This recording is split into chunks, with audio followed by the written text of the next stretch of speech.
When I first made the transition into professional photography, I was given a profound piece of advice that has been at the forefront of my photography ethos ever since. So I thought I would share that with you today whilst on the hunt for some landscape photos. So I've come back to the woodland this morning to hopefully capture a few woodland images. It's meant to be getting foggier as we approach 10 o'clock and it's about 8:30 now. So it'll be interesting to see if that happens. Fingers crossed, and there's still some signs of autumn clinging to these beech trees here in this part of the forest. Fingers crossed for some good photos this morning.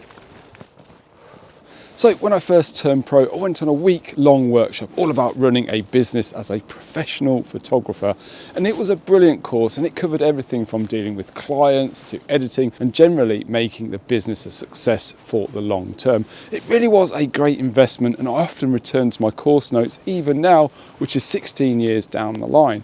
Now, whilst I learned an absolute ton from that course, there's one thing that I always think about every single time I go out and shoot, whether that's a commission shoot or one of my own personal projects. But we'll get onto that in just a moment because the mist seems to be building in this area, and I really want to see if I can grab an image or two this morning.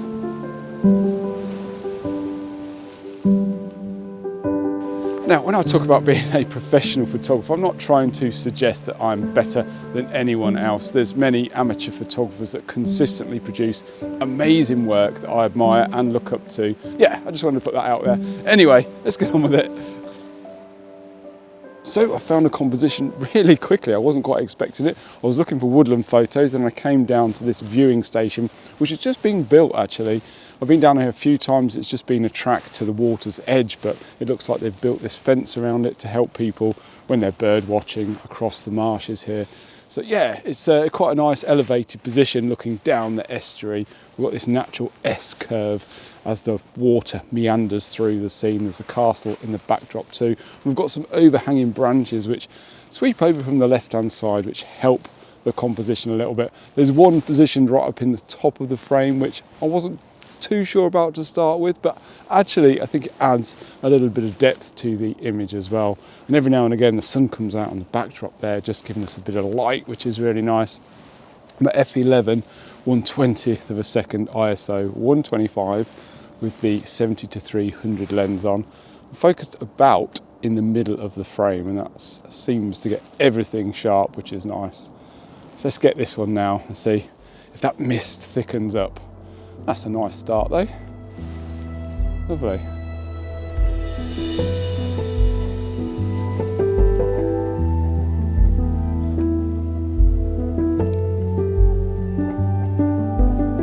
So the years before that workshop, I spent learning the photography ropes, if you like, the importance of light, composition and camera technique. I'd done a lot of research on the style of photography that I liked. I had replicated a few styles that kind of helped me to learn my craft, which is always a great way of learning. And at that point, I had my photography figured out, or so I thought. Basically, I picked a couple of local photographers that were really popular and were killing it in my area, absolutely brilliant photographers, and I wanted to do that. So I built my website to match theirs and started filling my portfolio with similar work, mainly portraits of friends and some pet stuff. And all that was left was to book the clients to fill my diary. But guess what? The work just didn't come in. My diary was pretty much empty apart from the odd shoot here and there. And I just couldn't figure it out. The other guys were posting daily photos of their bookings on Facebook, and I got absolutely nothing to share. What was going on? So I decided to bring my prices down below the market value, and things still didn't pick up. At that point, I was almost contemplating on giving up altogether, which is why I booked that workshop. So during that workshop, we focused on the business side of things for a couple of days and how to get the work in the first place. And what I learnt was that my approach had been completely wrong. Essentially what I was doing, I was replicating established photographers which had a good client base with a long list of recommendations keeping them busy. If my product was the same as theirs, it was never going to work. After all, they were the go-to people in my area, why would anyone else choose another photographer over them? So what I was told was, shoot for yourself and do it well, and you'll own a space in the market. And it was kind of a light bulb moment for me. Such a simple idea, but I just hadn't considered it. And as mentioned, my focus was on portraits at the time, and what I liked was people interacting with each other as opposed to eyes on the camera, which is pretty much what everybody else was doing. So I took a documentary approach to studio portraiture and managed to build a successful business. Having moved away from the wedding and portrait industry in recent times, my main focus is now creating these landscape photography based videos here on YouTube and teaching photography on my one-to-ones, workshops and online courses, that type of thing. But the piece of advice that I was given still remains in the forefront of my mind now. You know, shoot for yourself, because the more you enjoy it, the more it will resonate with others. Before we get on to the next photo, I just wanted to take a minute just to tell you about the Photographers Clubhouse. It's our members site where we all come together, create amazing photos, share our work, talk about it on the forum and take part in season galleries.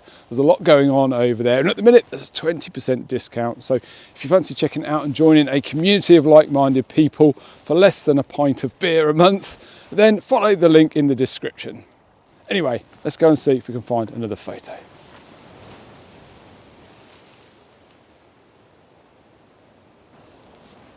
So I'm actually still at the same location. What I noticed down here at the bottom of the river, just on the fringe of the river, there's a row of oak trees and they're all covered in moss. I've actually shot this location before a couple of years ago in quite heavy frost. But this time I've got the 70-300 lens, which I didn't have before, and that's allowing me to go in a little bit closer into the scene and pick out some detail shots, which is really nice. And there's a little bit of mist hanging in the valley as well, some splashes of light on the background, which is really nice. And I'm just picking some details out, really focusing in on these mossy oak trees, which look wonderful against these reed beds. Absolutely fantastic. I'm zoomed right in at 300mm, so it'd be a good test to see how this lens copes with that kind of distance, with the detail that's required in this shot. So yeah, this is really nice actually. I really like the look of this one.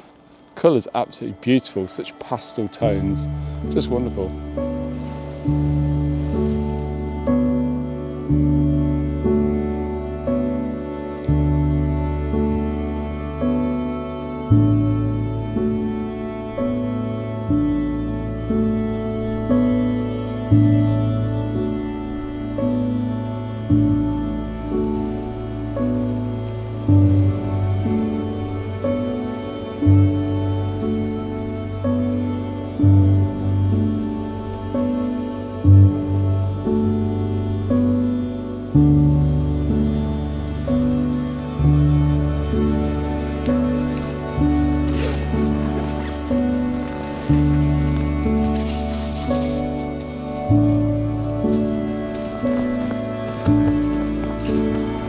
So I was quite pleased with those shots this morning down there. I think they were quite nice, and I'm looking for something misty. I really want a foggy, misty woodland shot this autumn. It's been eluding me so far, mainly to do with the conditions. It's been very blustery here out on the west coast of Wales, but you never know. So you might be able to see behind me, it is quite atmospheric. There's a bit of mist lying in the river estuary just here, but we haven't had any really penetrating the woodland itself. So I've actually come down to the river edge, the shoreline here, to see if I could make some images. And I found this wonderful stretch of oak trees just down by the edge of this reed bank here, which look absolutely wonderful. Luna, she is plastered. Good girl, good girl. Yeah, so found this wonderful stretch of oak trees here, still with some autumn foliage. So I think I might be working on them. There's some real characterful, you know, specimens along this edge here. So yeah, I think we'll be working on that. And what will you be doing? Finding some sticks and getting muddy, I imagine. So yeah, let's see if we can make a couple of images down here. It looks wonderful. Really, really interesting, this spot. So this area is wonderful. There's plenty of character here, and I've probably picked the most complex composition to work on out of all of them, I think. And that's because we've got two trees. I'm trying to connect them together, try to get them to interact with each other as best that I possibly can in the current conditions. And the light is really, really flat, which is a bit of an issue, but there's also a patch of grass which is diagonally kind of leading up through the image, which makes the image feel a little bit unsettled. Had it just been leaf litter on the floor, I think it would have looked a lot more simple. But you know, it is what it is, and I'm just trying to kind of work these two elements together. There's some wonderful colour here, and the oak trees look absolutely beautiful. Just so much character. The one on the left's got this bendy trunk, and the ones on the right bend over to the left, and it's a case of trying to get them to meet each other, I think, is what I'm trying to achieve. Some beautiful autumn colours here as well, and it's really, really still right now. So I think I'm going to take this shot now. There's nothing really that's going to change. It's very, very overcast. Focusing on the first tree at f10, gets everything sharp, third of a second, ISO 125. And yeah, I think that's the best I can do from this scene, but I'm going to work this shoreline a little bit more and see if I can come up with a few more images this morning.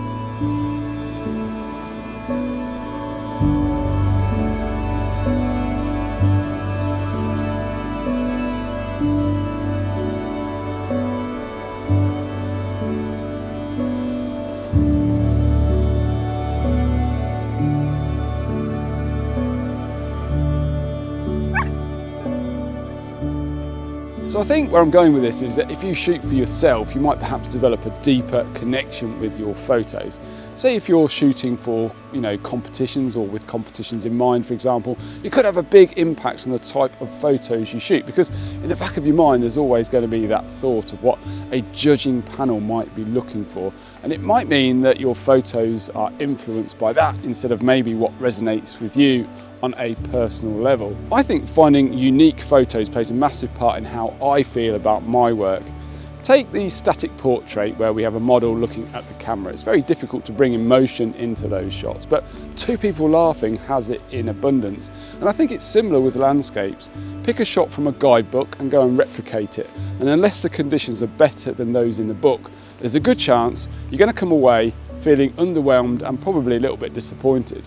I think the emotional connections to landscape photos are often built by the effort you have to put in to find something unique in the first place.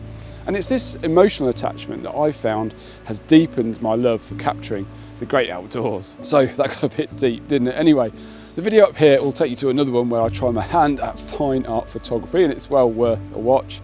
I do hope you enjoyed this week's video, and if you did, please be sure to give it a like and subscribe for more. If you'd like to join the community, then why not take a look at the Photographers Clubhouse, where we learn, share and inspire one another to create amazing photos. I hope to see you again next week.